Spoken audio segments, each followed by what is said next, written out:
Hello and welcome to Glorious Miniatures. On today, the 28th of May, 2023, we got another Sunday preview for you, and we're going to skim through it pretty quickly. Before I do that, folks, do check below, make sure that you've subscribed, just so you don't miss out on those future videos when we finally get back to painting. Hopefully that's going to happen pretty soon. We put an offer into a house, so I'm going to cross my fingers on that one. And let's get into it. Start new adventures into the Underworlds. Adventuring into the underworlds of Warhammer is a dangerous business, and it pays to go in prepared. Luckily, a brand new starter set is here to make sure you're well equipped for the challenges ahead, alongside a spooky new warband who'll cut right to the good stuff. Because it's a sword.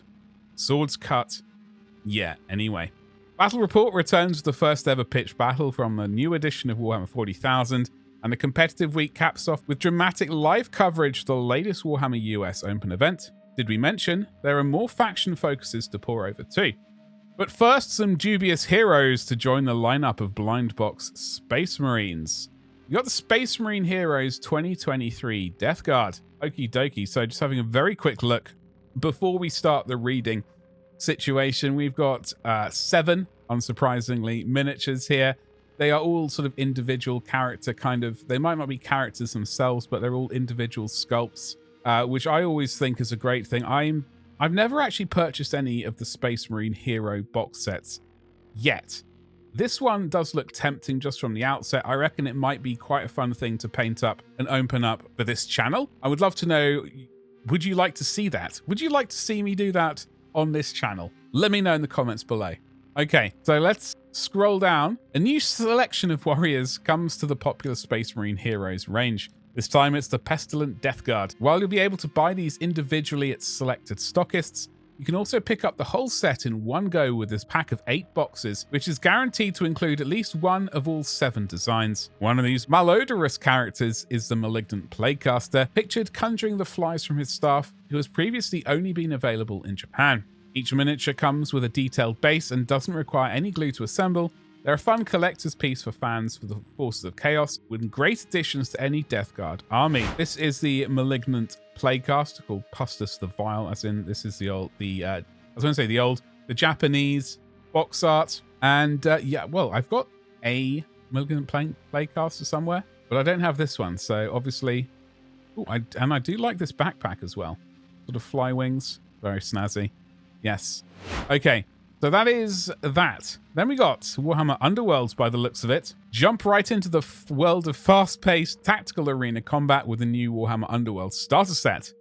This box set provides everything you need to get 2 players started with their first games of Warhammer Underworlds, including 2 complete warbands, 2 decks for the quickfire rivals format, and all of the boards, dice, and tokens required. As you can see, you do get the boards, you get the tokens, 2 warbands. It looks like more undead against Stormcast. The new starter set features the Fast Riders, veteran Stormcast Eternals armed with powerful Boltstorm pistols, and the Sepulchral Guard, undead Tomb Wardens, who overwhelm their foes with sheer numbers. The step-by-step instructions guide players through their first games, steadily introducing new rules and game mechanics until pure novices become seasoned veterans. We have this image up here, yes we do. So the Sepulchral Guard, As I've always said, Warhammer Underworlds doesn't really kind of appeal to me as a game itself. However, I've always enjoyed painting the warbands when I've purchased them. I think they're certainly a great place for people new to Age of Sigmar if they're looking for an army or something like that. Maybe this is a good place to start sort of testing paint schemes and that kind of stuff. That's my thoughts on this particular thing. Great for new people though, new into the game. So that's that. Yeah, Stormcast. I've got Space Marines. I don't think I need more kind of that kind of thing in the fantasy realm. But definitely the Sepulchral Guard would be a temptation for me if I was going to be getting this box set. We got the Headsmen's Curse. Okay. Many eclectic characters have led Warhammer Underworld's warbands in the past, but none quite so strange as a sentient spectral sword. The dread blade Terminus has enthralled an entourage of nighthaunt spirits, and it commands them to ferry it across the battlefield, where its deadly attacks can reap a harvest of souls. The Headsman's Curse is an aggressive, powerful warband focused on supporting the wielder of the blade, while the attendant nighthaunt support their master with multiple control mechanics and special skills. Okay, so this here is on the bottom left, I believe. That is the big sword that is sort of running this band, I suspect. And then you've got someone carrying, what is that in the middle? Is that it's not an anvil, is it? I'm not entirely sure what it is. It's been dragged along. Someone with a great big scroll of paper and some more scroll work on the right-hand side.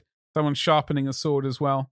Yeah, nighthaunt, never really been particularly keen on them, sort of as models. I like aspects of them, but not nearly enough to sort of really invest in much. I have an older Warhammer Underworlds box set with some of these in it, so I will eventually paint some more of these, but not anytime soon.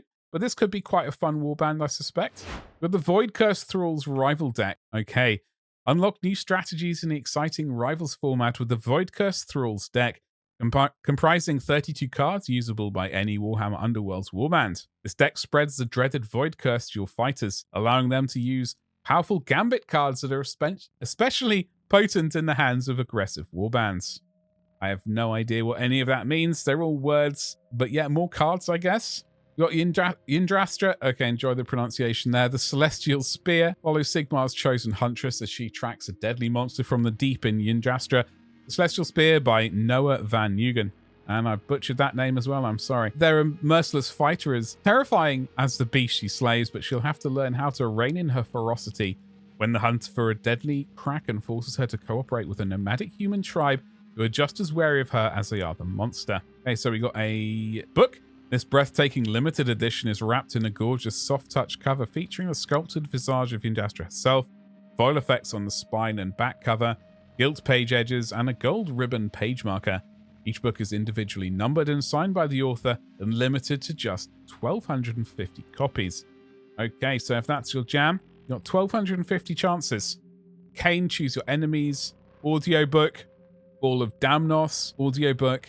We got Renegade Harrowmaster, the German edition. That is always a good thing. New translation over to German. And we've got these things. I never understood the appeal for chibis, but so we got the Warhammer 40,000 chibi figures series 2.